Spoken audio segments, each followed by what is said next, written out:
If you were to ask anyone what the prominent genre of anime was in the past few years, I bet you'll get a number of isekai answers. The thing was everywhere, and I mean everywhere, right around the tail end of the last decade. From what I can see though, the train has slowed down, if just by the tiniest bit in the past couple of years. While the forgettable seasonal still existed, the genre continued to churn out banger after banger, and today's list will be featuring 10 of my favourite action isekai to first come out over the span of the past 3 years. Kicking things off is Combatants Will Be Dispatched.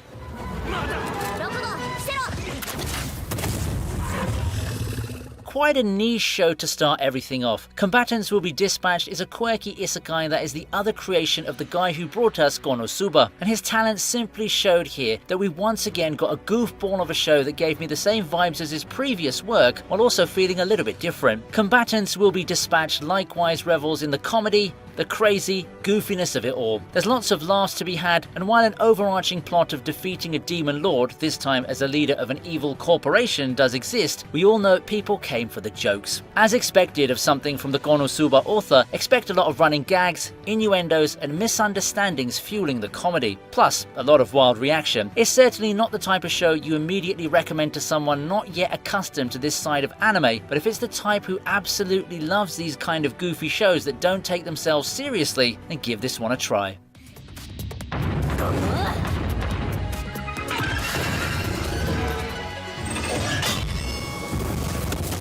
To continue our trek into the world of 2020's isekai, we proceed to Skeleton Knight in Another World.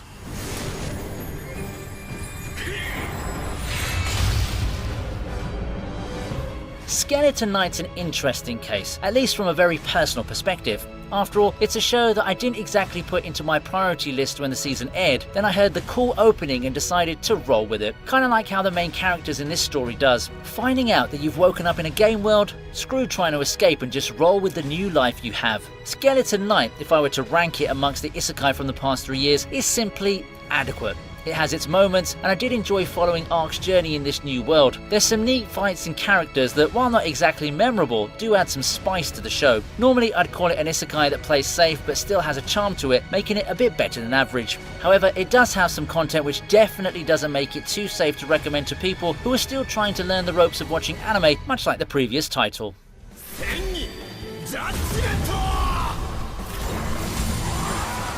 Before we continue this video, have you ever thought how awesome it would be to live and fight in the world of one of your favourite anime?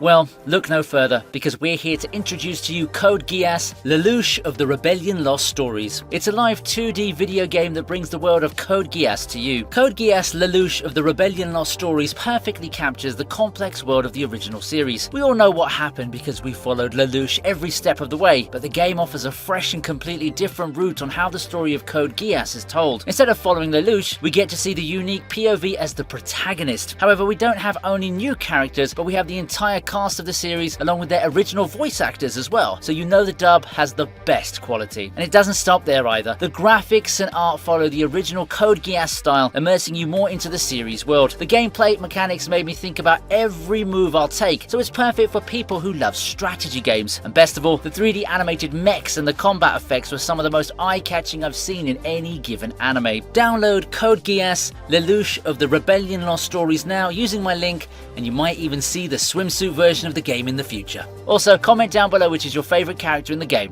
Now back to the video. How a realist hero rebuilt the kingdom is at number 8.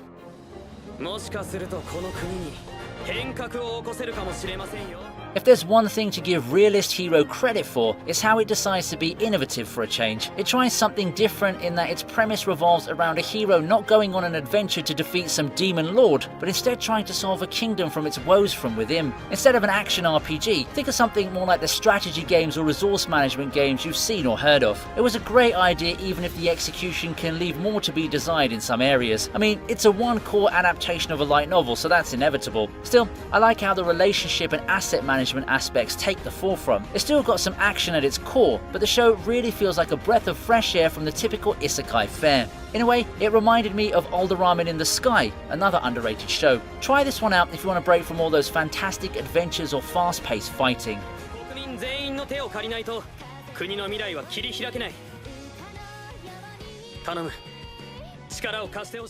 Next up is the relative newcomer Dead Mount Deathplay.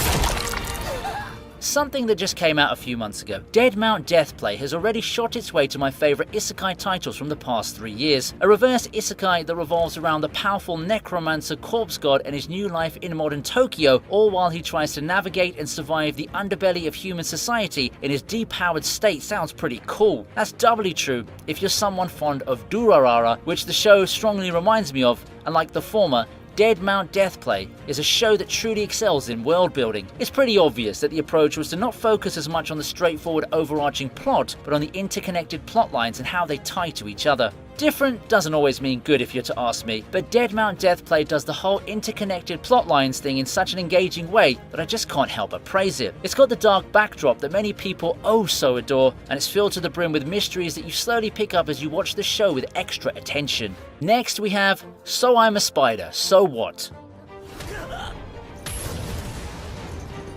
So I'm a Spider, So What follows the tried and true formula of the main character being transported into another world as a lowly creature. Hey, it worked for Slime, splendidly in fact, and this spider isekai show turned out pretty alright too. This time we have Gumoko being reincarnated into a spider who has the ability to get stronger with each victory in this incredibly dangerous fantasy world. It's a show that provides a safe space for people who already love this kind of show, along with the RPG mechanics, and while the show is overall nothing too notable or unique, it does what it needs to do competently enough.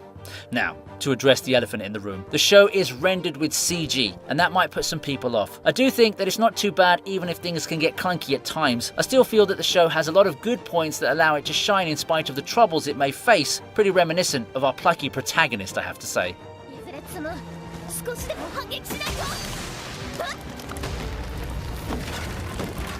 And why don't you hit that like button up there to show your support for the video. It helps the video do well and makes a massive difference. Thanks guys. Reincarnated as a Sword is the next anime on the list.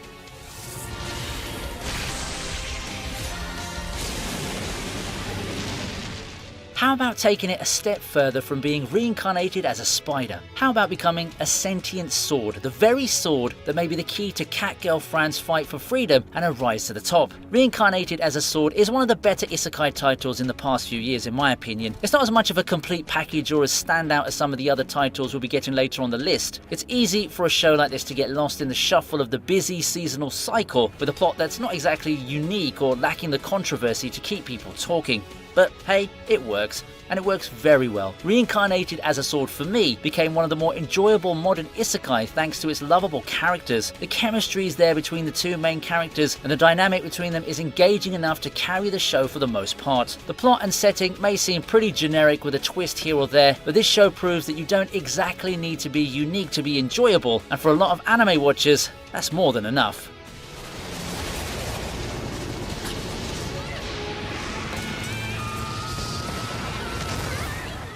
Now we're at the doorstep of the top 3, and our last entry before top 3 is Tsukimichi.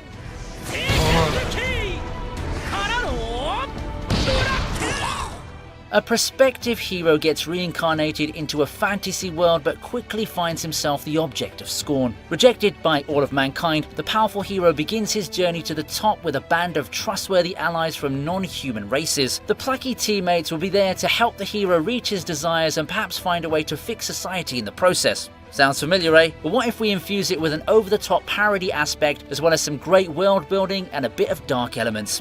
Then you get Tsukimichi. What I appreciate about Tsukimichi is that it establishes its identity quite early, and while it does have its share of dark elements, it balances the light-heartedness with the serious plot lines well. It's definitely not a show that has the same cynical point of view as something like Shield Hero. It's not too often that we see parodies in the world of isekai, at least relative to the number of shows in the genre we've had across the years. Maybe that's why when one rolls around like Konosuba and another title we'll be taking a look at later, it comes off as very notable and attention-catching. It's also pretty cool that we have this title on the same list as Combatants Will Be Dispatched. They're not exactly too similar, but they have the same vibes, with Tsukimichi having a bit less lewd humour even if the type of comedy is the same across both titles.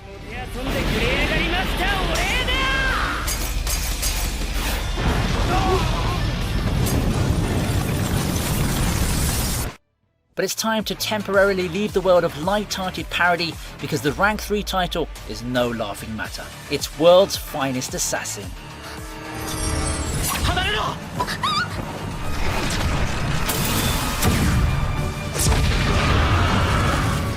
World's Finest Assassin provides a much-wanted edge to the world of Isekai. We've seen a lot of Isekai shows where some NEET gets reincarnated into the hero of destiny, looking to free the world of the terror of the Demon Lord. But how about a grizzled, no-nonsense assassin being tasked to take out another hero gone rogue?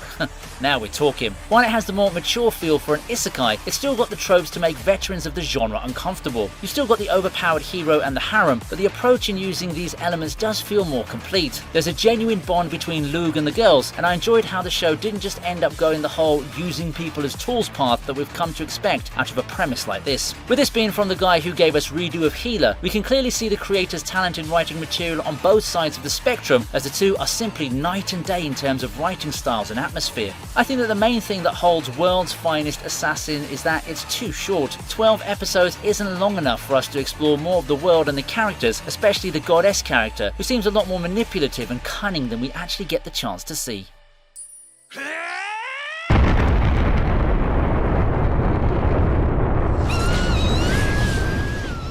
For our second placer, it's time for Eminence in Shadow.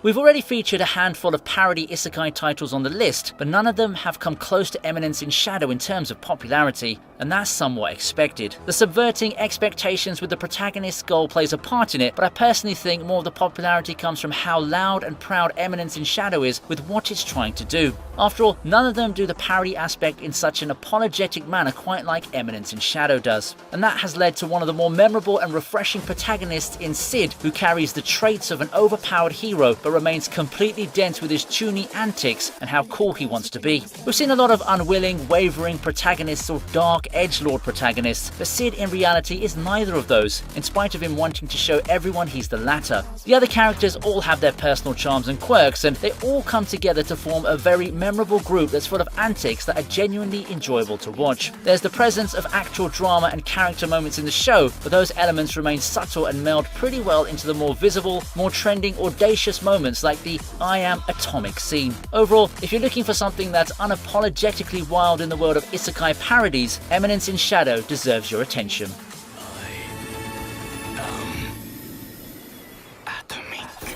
Finishing up the list is none other than Mushoku Tensei.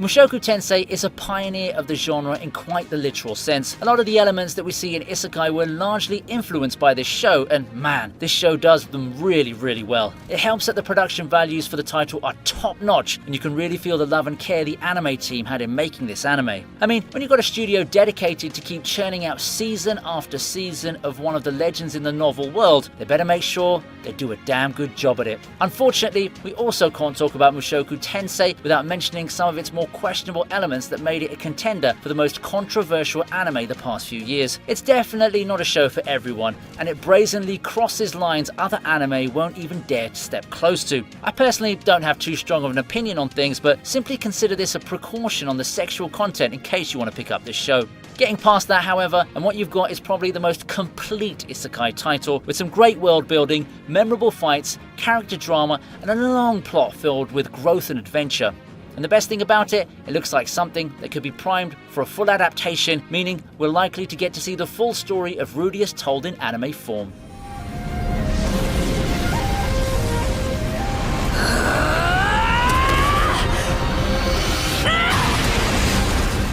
That pretty much makes up my list of my best action isekai anime from the past 3 years. What does yours look like?